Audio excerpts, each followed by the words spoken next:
Vamos a empezar la sesión de hoy día. Me parece que la recepción es adecuada. Esta segunda parte del examen físico que les estoy presentando complementa la anterior. En la clase anterior tocamos los lineamientos generales para poder hacer un examen físico adecuado. Hablamos de las características que podemos hallar aplicando nuestros órganos de los sentidos, ¿cierto? Para poder encontrar o hallar manifestaciones objetivas de la enfermedad del paciente, o sea, encontrar o hallar los signos. También dijimos el día de ayer que el examen debe ser de manera general, pies a cabeza. El examen debe ser exhaustivo, ¿cierto? Hablamos también de las condiciones del médico, las condiciones del ambiente y las condiciones del paciente para poder hacer un adecuado examen físico. Y esta mañana yo quiero presentarles ya una estructura de la historia clínica, ¿no es cierto?, con algunas sugerencias desde el punto de vista práctico. Toda historia clínica tiene más o menos una estructura que ustedes ya lo conocen, ¿no? Esa es la idea que les manifesté el día de ayer, es que ustedes tengan en mente, ¿no?, para que sigan un orden, ¿no? Entonces, el objetivo del examen físico, como manifestamos el día de ayer, complementa pues la anamnesis que se ha tomado, ¿no? Y no solamente eso, sino me orienta, ¿no es cierto?, hacia qué aspectos de la exploración física debo tomar mayor conciencia. Lo que no significa que el examen físico debe ser parcial. El examen físico, independiente de la naturaleza de la enfermedad del paciente, debe ser un examen físico completo. Por supuesto que si ustedes en la anamnesis tienen un paciente con claras manifestaciones respiratorias, la exploración del aparato respiratorio será pues tremendamente exhaustivo. Harán la exploración cardiovascular, harán la exploración del aparato urinario, del aparato digestivo, y harán también la exploración seguramente, ¿no?, del sistema nervioso. Pero como quiera que el paciente pueda no tener manifestaciones, estas áreas del examen, si bien es cierto, deben hacerse, pero pueden no tener la minuciosidad, ¿no?, que en este caso les presento del aparato respiratorio. Y lo contrario ocurriría si vienen a su consulta un paciente que tiene manifestaciones de índole neurológica. El paciente no puede movilizar determinada parte de la extremidad por defecto neurológico, o el paciente puede tener de repente algún movimiento anormal, ¿no es cierto? Ustedes sospechan que puede ser un problema de tipo neurológico. En este caso, pues, el examen exhaustivo será del sistema nervioso, sin descuidar el examen del aparato cardiovascular, del aparato respiratorio, del aparato digestivo, ¿no? Con esto quiero decirles, entonces, que el examen físico, siendo de necesidad general, independiente de la patología que tenga el paciente, ¿no?, el examen me puede, como se llama, o la anamnesis me puede orientar hacia qué área del examen debo tomar mayor atención, ¿ya? Entonces, una anamnesis bien hecha, y el día de ayer manifestamos, ¿no es cierto?, nos dirige, ¿no es cierto?, nos sugiere qué parte del examen físico debe ser más exhaustivo. La otra finalidad o la otra condición de un paciente que es visto por ustedes y que se le hace una anamnesis apropiada, como manifestamos el día de ayer, una anamnesis de tipo biográfica, genera una situación de confianza.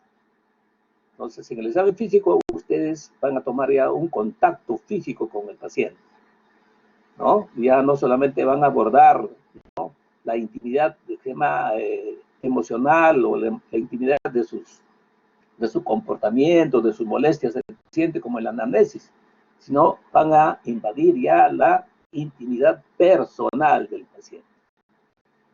Entonces, si un paciente no ha tenido la confianza suficiente, no ha recibido, ¿no?, de parte del médico, de parte del alumno, ¿no?, la dedicación adecuada durante el interrogatorio, obviamente el examen físico se va a ver dificultado, ¿no? Porque en el examen físico el paciente tiene que de alguna manera participar, ¿no?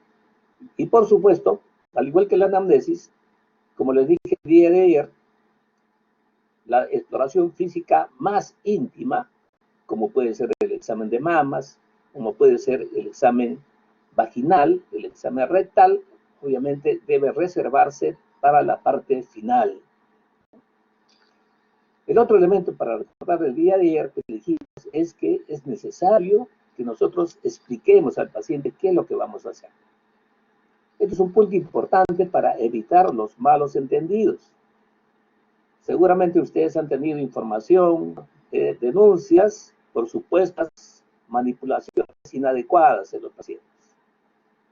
¿Ah? Entonces, si no tenemos la cautela de poder explicar adecuadamente al paciente, ¿no es cierto?, este puede malinterpretar las maniobras que vamos a hacer con ellos, ¿no es cierto?, y de repente somos pasibles de denuncias y, por supuesto, pues, hacernos pasar un día, definitivamente. También les dije que durante la exploración física, especialmente de algunas personas, como pueden ser generalmente mujeres, ¿no es cierto?, y niños, es necesario que esté presente una persona de ayuda, ¿no es cierto? Puede ser la técnica, puede ser la enfermera, o puede ser otro colega, ¿no? De tal manera que exista una persona, ¿no?, que esté garantizando la tranquilidad del paciente.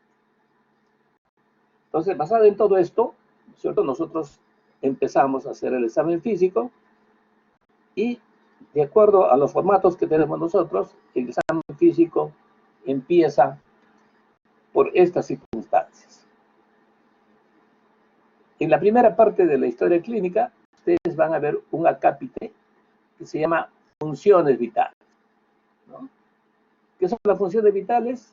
¿No? Acá es bueno que ustedes diferencien dos tipos de funciones que hemos hecho alusión. Uno de ellos son las funciones biológicas. Esas funciones biológicas va al pie, ¿no?, de la enfermedad actual. Después del correlato de la enfermedad actual en la historia clínica, ustedes ponen funciones biológicas. ¿Qué son las funciones biológicas? Obviamente son el apetito, la sed, las deposiciones, ¿no?, la orina, ¿no?, etcétera, etcétera. Esas son las funciones biológicas que ya se han manifestado a ustedes. En cambio, acá en el examen físico, las funciones vitales, como su nombre indica, vital viene de vida, ¿no?, son funciones que obviamente deben estar presentes, de alguna manera indican que el paciente está vivo, ¿no es cierto? Estas funciones obviamente pues están dadas por el pulso, ¿no?, el control del pulso, el control de la presión arterial, ¿no?, el control, ¿no?, o la cuenta de la función o la frecuencia respiratoria, ¿no?, el control de la temperatura, ¿no es cierto? Y otro está incluido, que si bien es cierto no es tan vital como los anteriores, es la determinación del índice de masa corporal, ¿correcto? En cualquier momento ustedes me interrumpen que quieren ustedes aclarar cualquiera de estos casos. Esta primera parte del examen físico es solamente ejecución por parte de ustedes. Nosotros les vamos a enseñar, ¿no es cierto?, la forma como se debe tomar, ¿no?, estas funciones. Que me imagino, algunos de ustedes, o muchos de ustedes, o todos ustedes seguramente saben cómo tomar la presión arterial, ¿no? Obviamente, la frecuencia del pulso y la frecuencia cardíaca, ¿no es cierto? No aparece acá la frecuencia cardíaca, pero es necesario también la frecuencia cardíaca, ¿no es cierto? Es simplemente una cuenta utilizando, pues obviamente, un cronómetro, ¿no? Hablemos primeramente del pulso, ¿no? En la clase anterior yo les había dicho de que es bueno diferenciar, ¿no es cierto?, una función del organismo que en ese momento puede estar siendo una función de compensación, ¿no? O puede ser manifestación de enfermedad, ¿correcto? Si recuerdan ustedes, ayer les hablé del volumen urinario.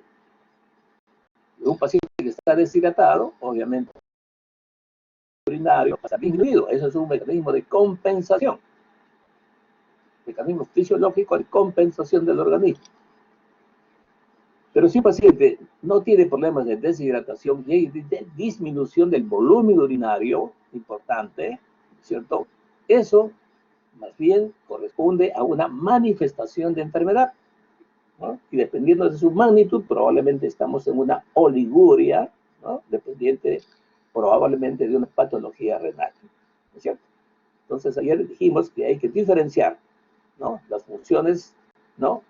Fisiológicas de las respuestas de compensación del paciente, por supuesto, para poder ver si esta respuesta de compensación no es simplemente ya una compensación, no es más bien una manifestación patológica. Bien. Para este sentido, es necesario que ustedes encuentren o determinen qué es la normalidad, ¿no? Porque en medicina lo interesante es tratar de determinar qué anormalidad está presentando el paciente, ¿no? Y si se encuentra una anormalidad, obviamente ese es un problema. Y todo problema tiene que explicarse para poder ser resuelto, ¿no es cierto? La explicación del problema es la fisiopatología que ustedes van a hacer, ¿no? Y la corrección del problema es la terapéutica que ustedes van a hacer. ¿Correcto? Entonces, primero, en las funciones vitales, ustedes deben considerar los rangos normales que ustedes ya han estudiado en ciencias básicas. Desde el punto de vista de la aplicación práctica, por ejemplo, en el pulso, nosotros consideramos los márgenes normales entre 60 y 90. Entonces, con esto quiero decirles que las funciones vitales no son una línea estrecha, sino tienen un margen, un margen.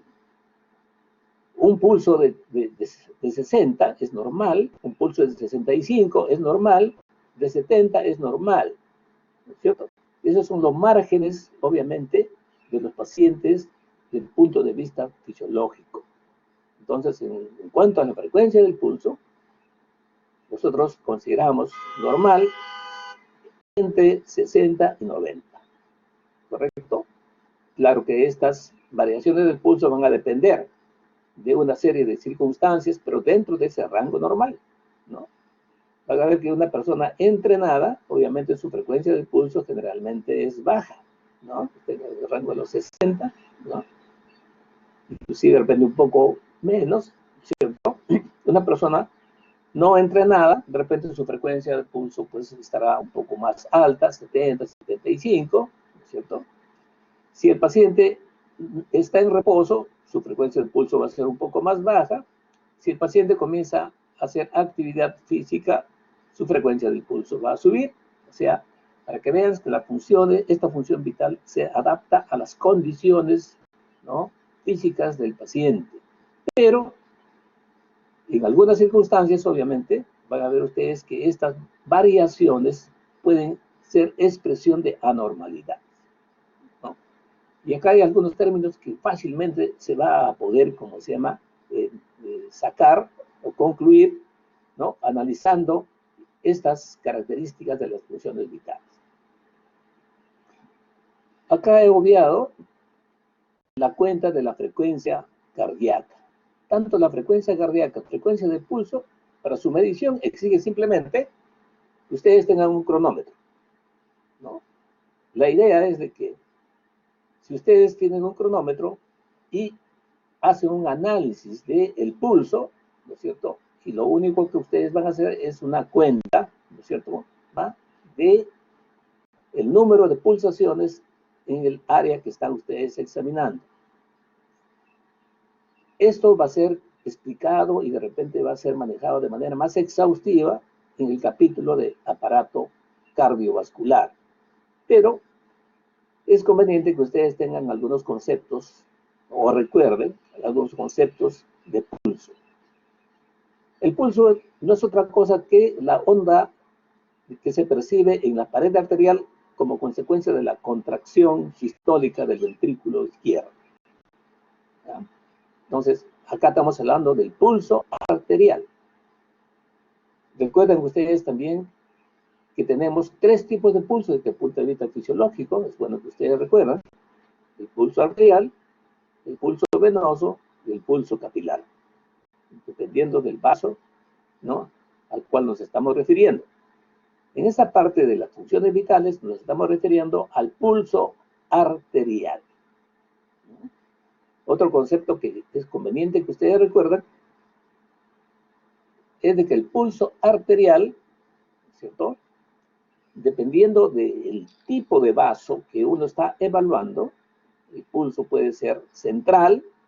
Cuando yo analizo los pulsos en los vasos centrales grandes, como la carótida, la femoral, ¿cierto? Pulsos periféricos, cuando evalúo en las arterias de mediano calibre, ¿no es cierto? Y pulso capilar, obviamente, como su nombre indica, ¿no es cierto?, en los capilares, eso lo veo en el lecho, ¿no es cierto?, en el lecho arterial, no, en el lecho capilar de las uñas, ¿no es cierto? Acá nos estamos refiriendo simplemente al pulso periférico, ¿no? El pulso periférico también, obviamente, va a tener una subclasificación dependiendo del tipo de arteria que yo estoy evaluando, ¿no es cierto?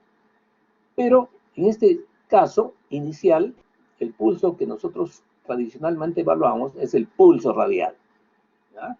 El pulso radial, obviamente, es las pulsaciones a nivel de la arteria renal, de la arteria radial, ¿no?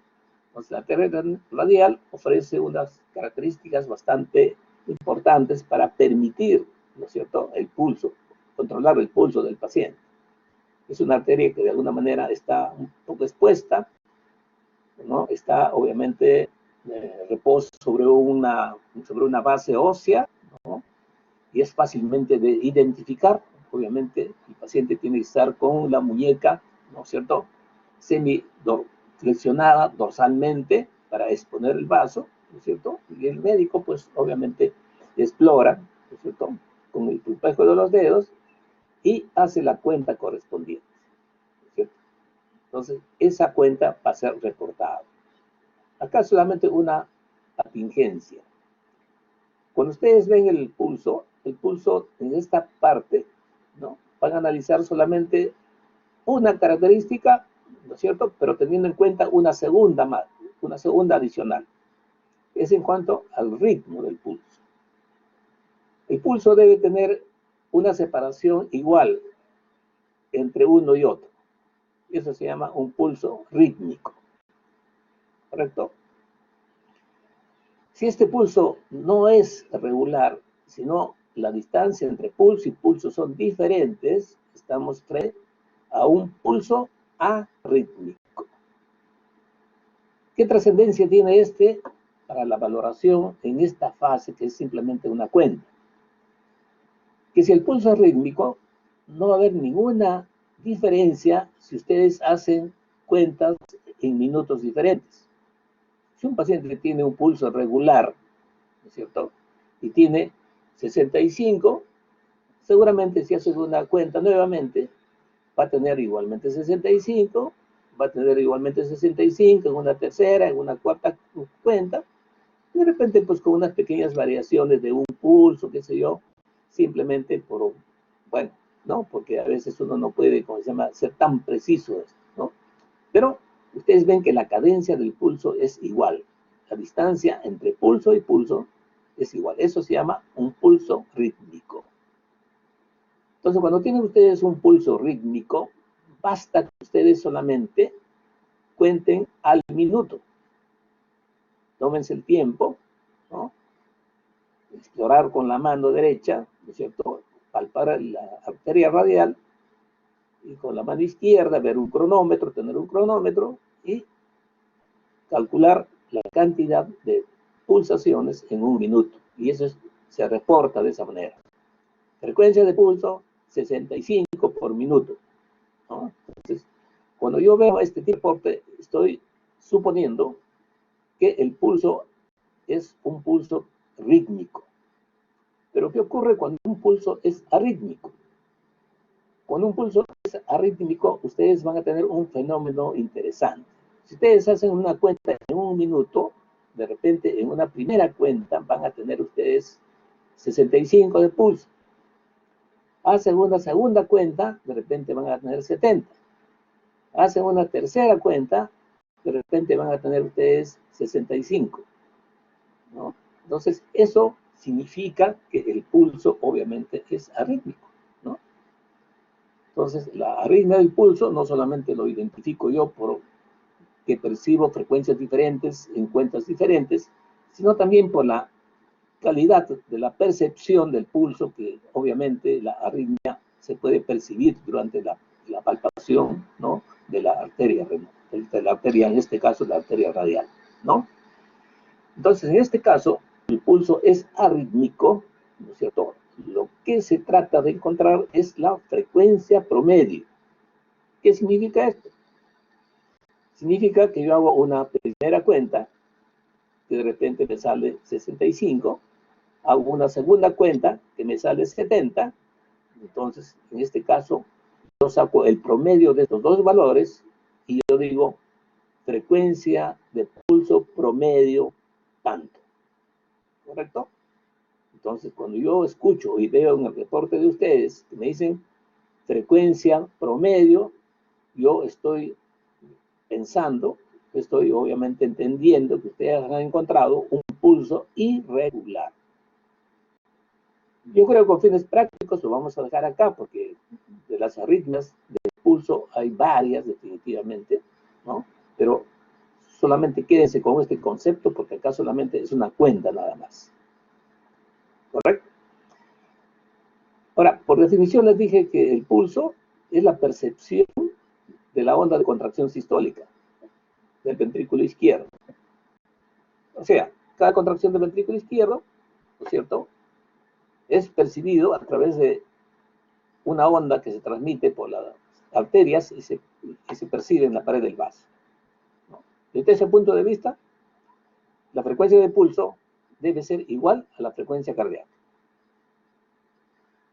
En algunas ocasiones van a encontrar ustedes, ¿no?, que puede existir una diferencia entre la frecuencia cardíaca y la frecuencia del pulso, ¿no? Lo que habitualmente o lo que corrientemente en patología se encuentra es que el paciente va a tener más frecuencia cardíaca que frecuencia de pulso. Es decir, el paciente puede tener 85 de frecuencia cardíaca y tiene 65 de frecuencia de pulso. ¿Qué pasó con las otras contracciones del corazón? ¿No? Se perdieron en el camino y no llegaron al sitio donde estaban ustedes evaluando. ¿Ya? Esto ocurre en algunas arritmias, ¿no? Y este fenómeno se llama disociación del pulso o pulso disociado. ¿Correcto? Entonces, esto es un concepto que tienen que tener ustedes. Acá obviamente no lo van a referir, lo van a referir seguramente en el examen del aparato cardiovascular. Simplemente acá para decirles ya un fenómeno que ustedes van descubriendo. Si encuentran ustedes una frecuencia de pulso menor que una frecuencia cardíaca, están frente a un fenómeno que se llama disociación del pulso o pulso disociado. En cuanto a la presión arterial, ¿no es cierto?, hay que tener algunas consideraciones desde la forma de cómo se aplica, ¿no es cierto?, el aparato, el tensiómetro para la medición. Acuérdense ustedes que tenemos varios tipos de tensiómetro, ¿no? Ahora la electrónica pues prácticamente nos ha invadido. Hay tensiómetros electrónicos que fácilmente registran la presión arterial, ¿no es cierto? Pero obviamente pues algunos son imprecisos. Hay tensiómetros obviamente que no necesitan ya de insuflación, se insufla, ¿no es cierto? Hay tensiómetros que se aplican o se pueden aplicar obviamente en la muñeca, ¿no es cierto? Hay otros más grandes que se aplican en el brazo, ¿no es cierto? Pero en la parte clínica nosotros utilizamos, por su mayor precisión, utilizamos el tensiómetro anaerobio, ¿no? El aparato tradicional que tenemos es un aparato que llamado con mercurio, ¿cierto? Eso es el ideal. Pero el otro es el anaerobio, ¿no? Que utiliza una cámara de presión y obviamente un reloj se registra la presión que se tiene del paciente. Bueno, cualquiera de ellos puede utilizarse, ¿no es cierto? Pero cuando uno quiere hacer pues, una medición más precisa, yo creo que el tensiómetro de mercurio todavía no ha sido desplazado. Bueno, independiente del tipo de instrumento que ustedes utilizan, obviamente el tensiómetro tiene varias partes. Una de ellas es el manguito, ¿no es cierto? Es que se va a aplicar al brazo, ¿no? Las técnicas obviamente son bastante conocidas, ¿no? Este manguito debe tener una extensión suficiente que prácticamente cubra las 2/3 partes del brazo, ¿no es cierto? ¿No? Y generalmente se aplica en el brazo, en el lado derecho o en el brazo izquierdo, no hay ningún problema, pero el borde inferior del manguito debe estar más a 1 centímetro por encima del pliegue del codo, ¿correcto? ¿No? Y el segundo paso es tratar de identificar, obviamente, ¿no? El latido, el pulso de la arteria humeral, ¿cierto?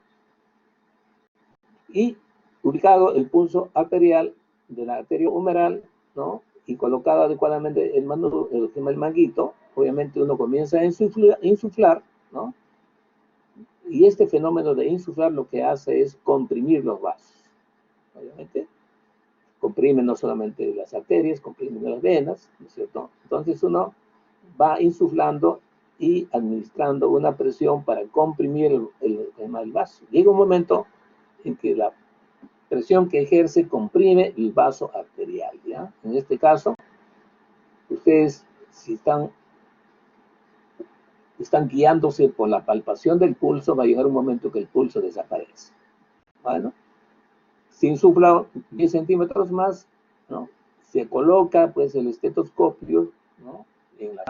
De la arteria humeral que van ustedes a escuchar, ¿no es cierto? Y comienzan a descender progresivamente la presión del manguito, ¿no? Y van a escuchar ustedes la reaparición de los sonidos.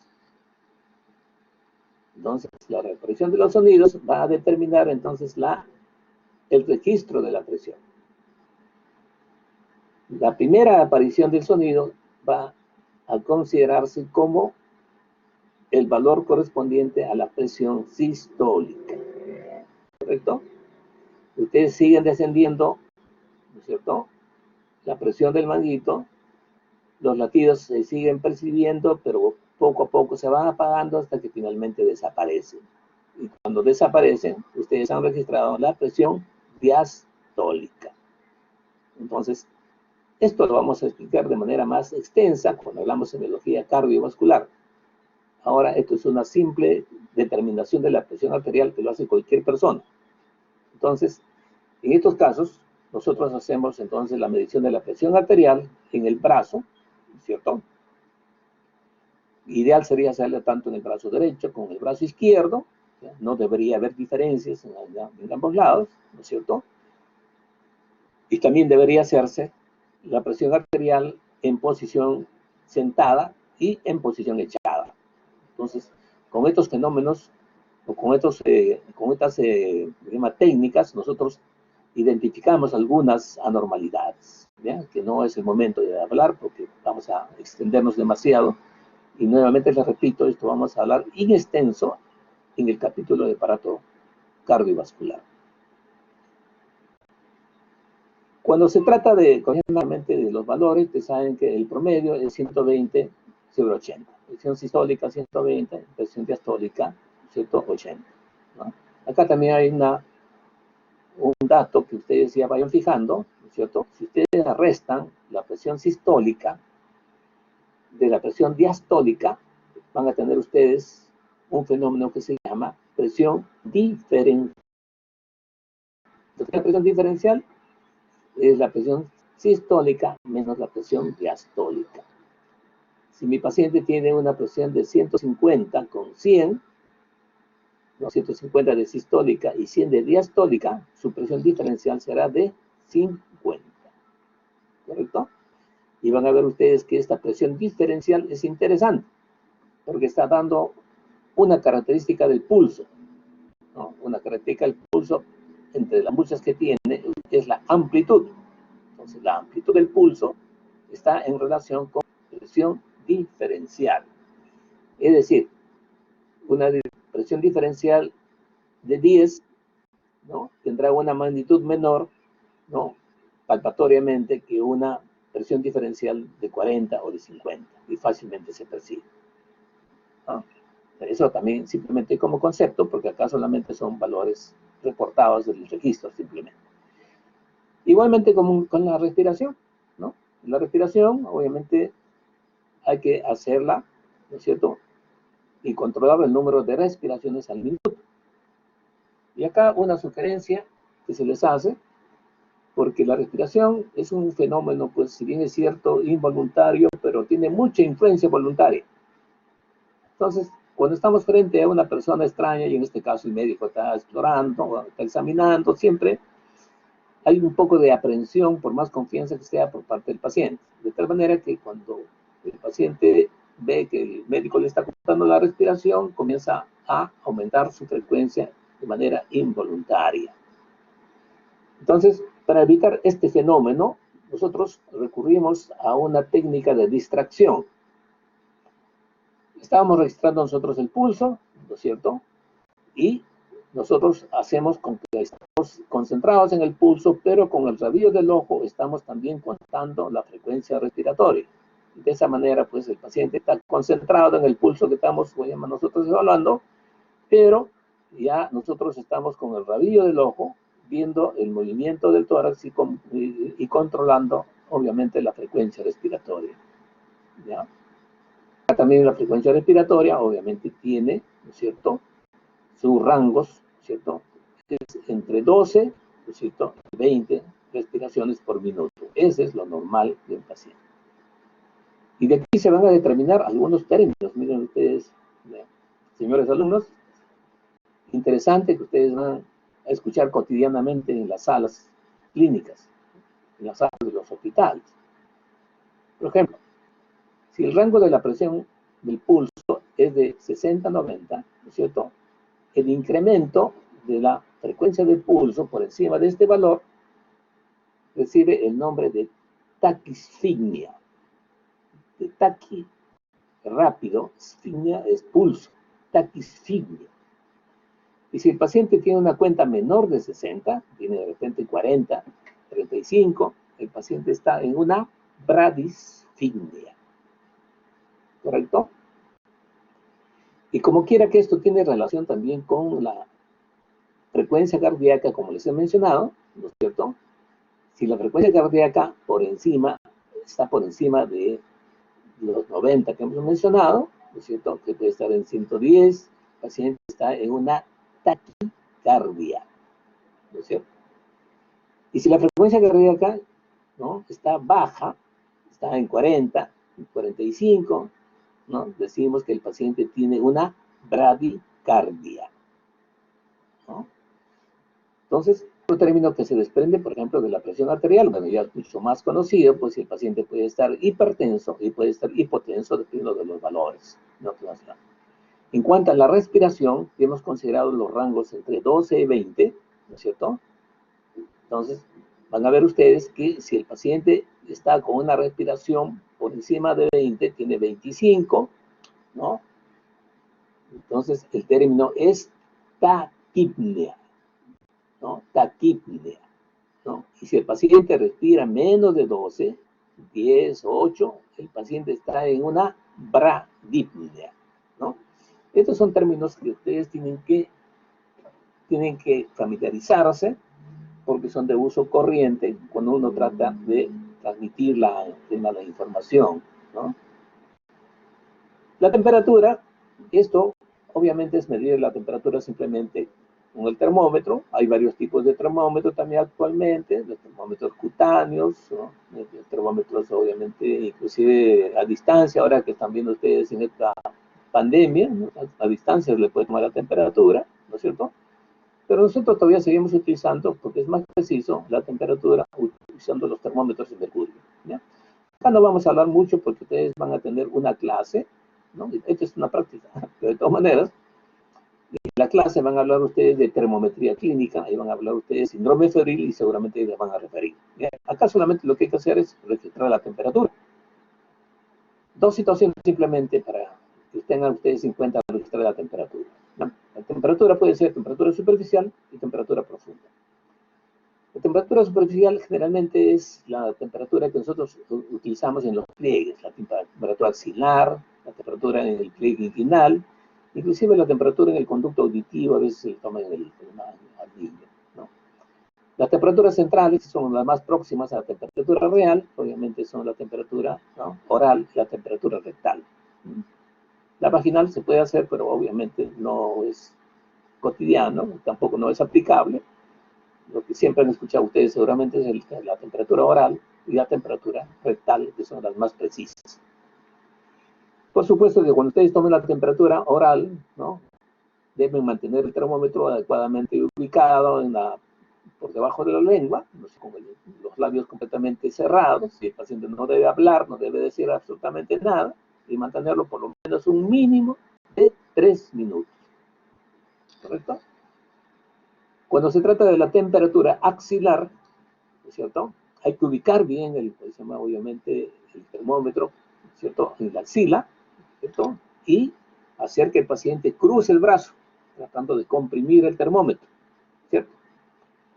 Entonces, esta temperatura que se registra no es tan precisa, ¿no es cierto? El termómetro debe ser mantenido más o menos 5 minutos en condiciones adecuadas, como he mencionado, con el brazo cruzado, ¿no es cierto? Y hay varios fenómenos de interferencia que pueden, pues, determinar un mal registro. Uno de ellos, por ejemplo, es el exceso de vello axilar, ¿no? El que tiene un vello axilar que se llama extenso, probablemente el registro va a ser inadecuado, el vello interfiere.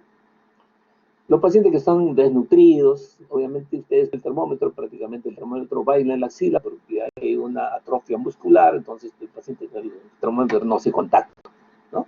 Entonces, si en esas condiciones tienen ustedes un paciente, obviamente no insistan en el registro de la temperatura axilar. Ustedes prefieren hacer la temperatura oral, ¿cierto?, que es la más precisa, ¿cierto?, y más fácil de controlar.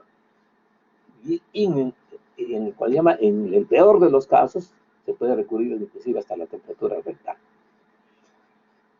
Muy bien. El índice de masa corporal no es una función vital, como se ha mencionado, pero está ubicado dentro del esquema del examen físico. Entonces, el índice de masa corporal lo vamos a manifestar más abajo, ¿no es cierto? Vamos a hacer esto, una correlación cuando evaluamos el estado nutricional del paciente.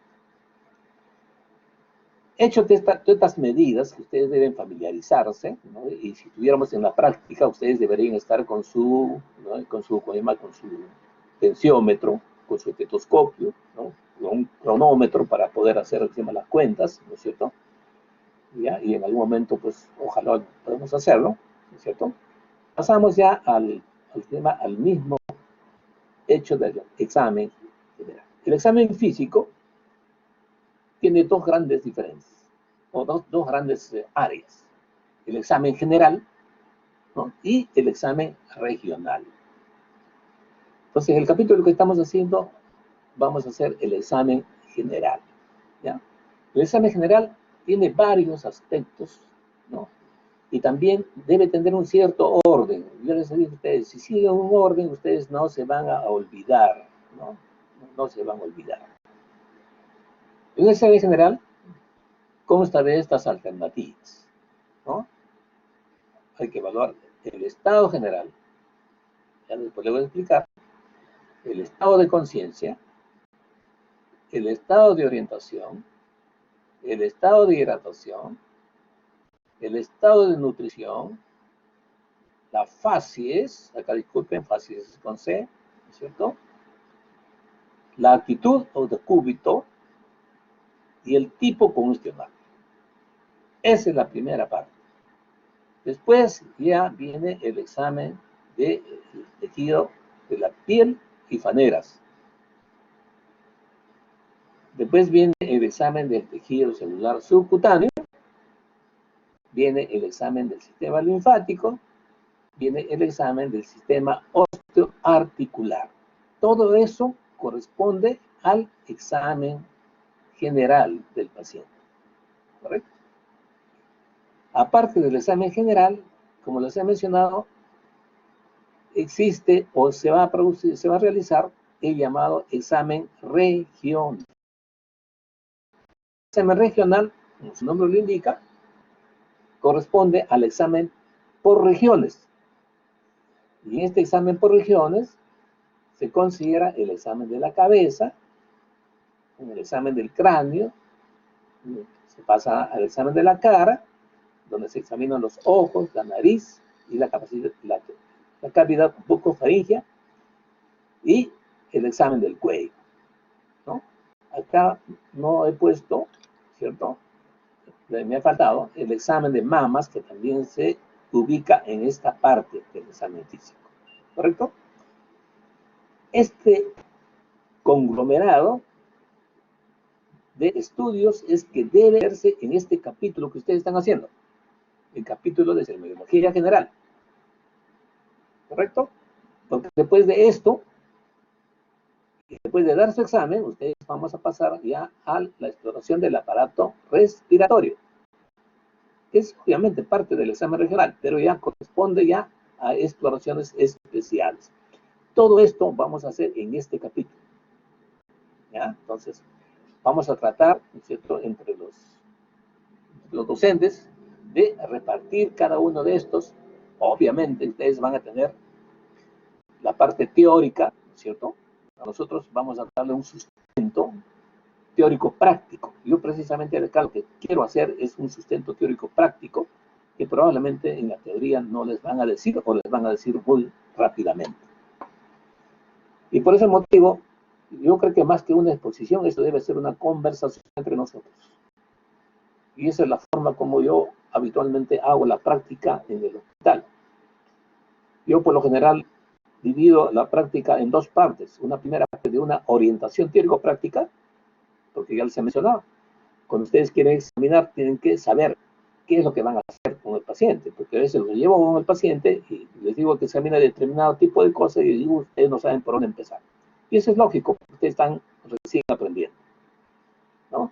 Entonces, estas cosas, obviamente, ustedes tienen que saber, pero lo fundamental, señores, esto es, obviamente, de aplicación práctica. Si no lo aplicamos en la práctica, es muy difícil que con palabras uno puede tranquilamente reproducir todo lo que en la práctica podemos hacer, ¿no?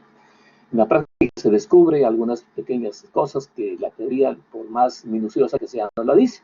Yo, muchas de las cosas que les estoy diciendo acá, no la van a encontrar ustedes, ¿no es cierto?, en el libro, ¿no es cierto? Tendrían que leer pues, extensamente todo el libro para ver estas pequeñas modificaciones, ¿no es cierto?, que encontramos nosotros cuando abordamos un paciente, ¿no? Entonces, yo les sugiero simplemente que también sigan un orden con respecto a la exploración física. Si seguimos el orden, estamos evaluando. Primero estamos evaluando qué es, obviamente, el estado general, la primera parte. El estado general no es otra cosa que simplemente la apreciación de la condición clínica general del paciente. Yo creo que de manera más clara. Y seguramente en la primera parte de la historia clínica les han dicho ustedes que existe una fase inicial que se llama ectoscopía, ¿no es cierto? La ectoscopía es una apreciación que hace el médico del paciente antes de entrar en contacto con el paciente. O sea, antes de haber conversado, antes de haberlo examinado. El paciente, entro en la sala, veo al paciente que está en cama, acostado en cama, o un paciente que ingresa al consultorio, yo lo miro y eso se llama ectoscopía. Ectoscopía viene de ectos fuera, scope, observación. Y a través de una ectoscopía, ¿no?, fácilmente puede identificarse algunas molestias, algunas deficiencias e inclusive algunas enfermedades. En este caso, Cuando hablamos de estado general, ¿no? Por supuesto, es una apreciación, obviamente, visual de toda la condición del paciente, con alguna ventaja. Porque cuando llegamos a esta parte que ya es examen, nosotros hemos conversado con nuestro paciente, lo conocemos, sabemos quién es, qué sexo tiene, qué instrucción tiene, ¿no es cierto? Qué tipo de labor tiene, o sea, hemos establecido lo que les he mencionado, una relación apropiada médico-paciente. Y nos hemos percatado que este paciente puede hablar adecuadamente, o este paciente no puede hablar porque la enfermedad lo limita, ¿no? El paciente está incómodo, etcétera, etcétera, etcétera. Entonces yo ya conozco a mi paciente. Y entonces es fácil ya determinar la condición clínica general del paciente, ¿no es cierto? Entonces, desde ese punto de vista, mi paciente puede estar en buen estado, ¿no? Y acá pongo buen estado aparente, porque por algo el paciente está en el hospital, ¿no es cierto? Puede ser que no aparenta enfermedad, pero obviamente digo buen estado aparente. ¿Qué será el estado aparente? Yo entro a una sala, veo a un paciente que de repente está leyendo, o de repente está despierto porque no tiene nada que leer. Entonces yo entro, saludo a la sala, señor, buenos días. El paciente, buenos días, contesta, ¿no es cierto? ¿No? Y el paciente puede seguir una charla sin ningún tipo de problemas. Entonces, ese es un buen estado aparente, ¿no es cierto?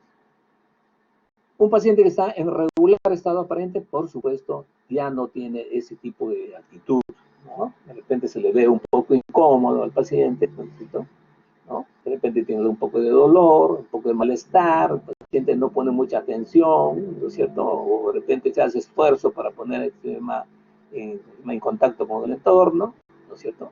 Ese es un aparente regular estado. Y finalmente, obviamente, un paciente que está pues mal completamente, ¿no es cierto? El paciente va a estar pues, en un mal estado general, ¿no? Como ustedes han hecho la historia clínica, pues en un paciente que tiene un buen estado general, probablemente pues la anamnesis es directa o no han tenido ningún inconveniente con el paciente, ¿no? Nuevamente, me reitero, ustedes están haciendo esta apreciación ya después de haber hecho la anamnesis del paciente. El paciente tendrá un regular, seguramente el paciente que regular estado general han tenido un poco de dificultad, han tenido un poco de dificultad, sí, para la obtención de la historia, han tenido que preguntar una y otra vez, han tenido que darle tiempo al paciente para que haga una historia clínica, etcétera, etcétera, ¿no es cierto? Entonces, eso demuestra que el paciente pues, no se encuentra en un estado óptimo, adecuado.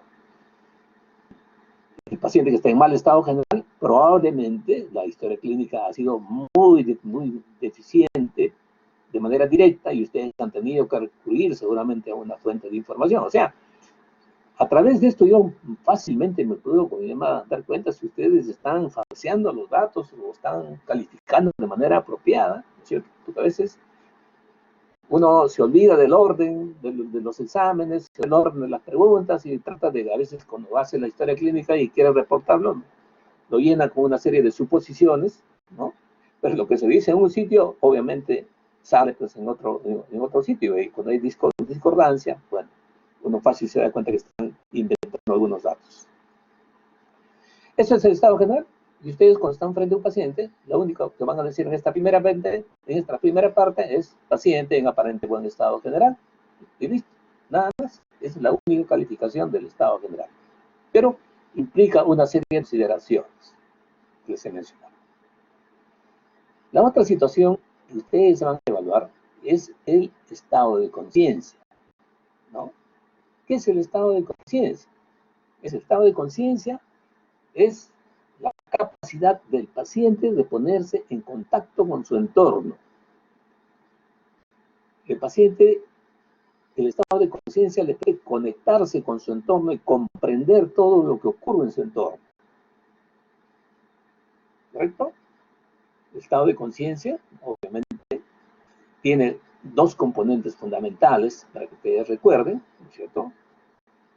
Componentes son la función despertar-dormir y el otro componente se llama contenido del estado de conciencia. Les explico. Estos son los componentes normales. ¿Qué función de despertar a dormir? Obviamente, pues, son funciones fisiológicas, ¿no es cierto? Llegan en la noche, después de haber estudiado, de repente ustedes, ¿no? A las 9, 10, 11, 12, de repente algunos más estudiosos, de repente a la 1, ya no pueden más, se van a dormir. Se duermen, ¿no es cierto? Y al día siguiente, obviamente, se despiertan espontáneamente, o lo despierta el despertador, o lo despierta la mamá, ¿no es cierto? Se despierta, obviamente, y entra en contacto nuevamente con el medio ambiente. Al momento de dormir, en la noche, obviamente, se desconecta del entorno. Despierta, se vuelve a conectar con el entorno, ¿no? Entonces, esa función de despertar, dormir, es una función, obviamente, que está regido o que está controlado por una estructura neurológica, ¿no? Que está ubicada en el sistema reticular activador ascendente. Cuando vemos la anatomía, seguramente ustedes recuerdan, esas estructuras están al lado de la parte central del tronco encefálico, ¿no es cierto? Este sistema lo que hace simplemente es que el paciente pueda despertar o el paciente pueda dormir, ¿no? Que como ustedes son funciones fisiológicas. Y estas, obviamente, función despertar, dormir, puede alterarse de manera patológica. Entonces nosotros lo que vamos a tratar de determinar es si hay alguna anormalidad, ¿no es cierto? Por supuesto, acá la información puede ya venir en la anamnesis, ¿no es cierto? Bueno, los pacientes pueden estar en estado de inconsciencia, ¿no es cierto? Entonces el paciente no puede despertar, no es fisiológico, eso ya es patológico. Entonces, nuevamente acá lo que les he mencionado, diferenciar entre una función, ¿no?, fisiológica y una función patológica, ¿no? Un paciente dormido puede estar dormido fisiológicamente, pero si ese paciente no puede despertar, ese estado de sueño es una situación patológica, ¿ya? Entonces, yo hago a veces la similitud, es como entrar en un cuarto oscuro, ¿ya? Prendo la luz, esa es función de despertar, ¿no es cierto? Apago la luz, esa es la función de dormir. Cuando prendo la luz, yo me percato, pues, en mi ambiente está mi dormitorio, está mi cama, está mi velador, etcétera, etcétera, etcétera, etcétera, que me están hablando, que tengo música, que está el televisor prendido, etcétera, etcétera, ¿no es cierto? Y cuando estoy dormido, obviamente, desaparece todo eso, ¿no es cierto? Cuando estoy despierto, obviamente, existe una serie de funciones que me permiten contactarme con el entorno. Eso se llama contenido del estado de conciencia.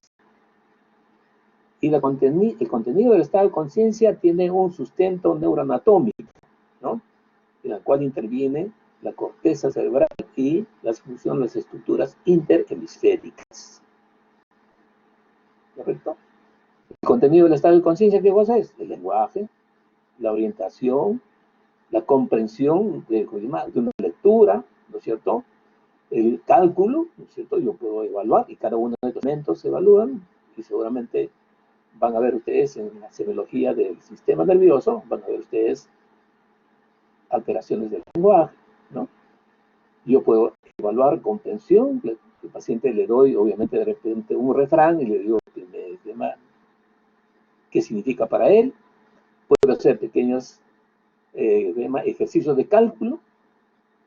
Le pido al paciente que cuente temas de 3 en 3 hacia abajo a partir de 20, ¿no es cierto? ¿No? O le digo al paciente que lea e interprete una pequeña lectura, ¿cierto? Entonces, todas esas son funciones corticales. Eso significa contenido del estado de conciencia. Por supuesto, cuando ustedes evalúan el contenido del estado de conciencia, van a tener pues, ustedes mucho cuidado con respecto al grado instruccional del paciente, el grado de instrucción, ¿no? Entonces, hace el cálculo, una persona que tiene, pues, primaria incompleta, difícil que pueda contar, pues, ¿no?, de 27 hacia abajo, de 3 en 3, es un poco difícil, ¿no? Se le hace, obviamente, las pruebas de acuerdo a su nivel educativo, ¿no?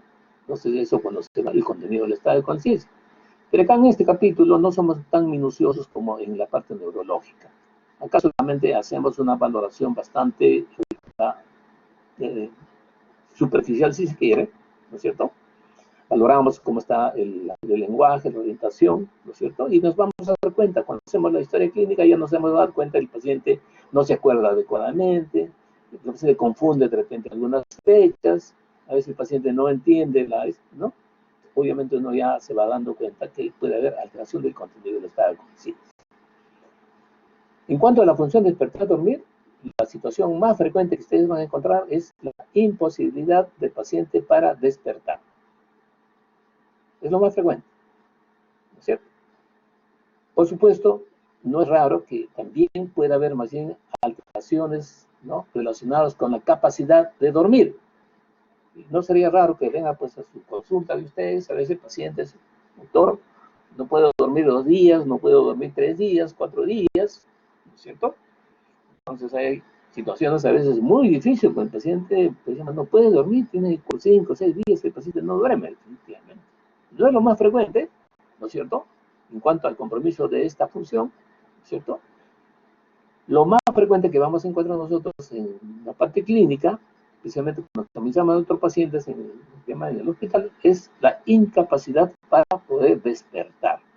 O sea, será pues si queremos llamarlo sueño, es un sueño patológico, ¿no es cierto? Entonces, esa es la situación cuando nosotros evaluamos el estado de conciencia. Y miren la otra trascendencia, en la medida que se compromete la función de despertar, ¿no es cierto? Van a ver ustedes, va a haber una merma de compromiso del estado de conciencia. Un paciente despierto, constante, completamente, obviamente va a tener su estado de contenido, estado de conciencia intacto, no hay ningún problema. Pero si se compromete esta función de despertar, el paciente no puede despertar completamente, ¿no es cierto? Obviamente va a haber merma en el contenido del estado de conciencia, ¿no? Entonces, basado en esto, obviamente ustedes van a tener una serie de manifestaciones. Entonces, uno debe hacer una valoración del estado de conciencia. Y para hacer la valoración del estado de conciencia, ¿no es cierto?, nosotros disponemos de varias escalas y procedimientos, pero hay 2 fundamentales que yo quisiera que ustedes lo tengan presente y que seguramente algunos ya lo han escuchado.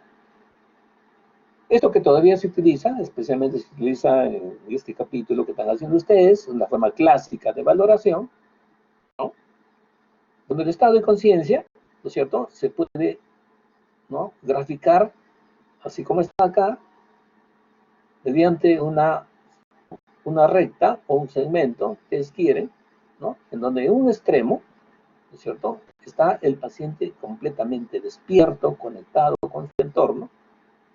Esa es la situación que están, ¿no?, todos ustedes, de repente la mayoría de ustedes, ¿no es cierto?, están despiertos, conectados con el entorno, ¿no es cierto?, están entendiendo lo que yo estoy diciendo, están percatándose de los ruidos de repente que tienen en su ambiente, en su dormitorio, en su sala, obviamente de repente por ahí un carro que pase de manera así momentánea, etcétera, etcétera. Ustedes están completamente conectados con el entorno. Y si yo les pregunto, seguramente van ustedes a poder contestar, ¿no? Ese estado se llama estado de lucidez.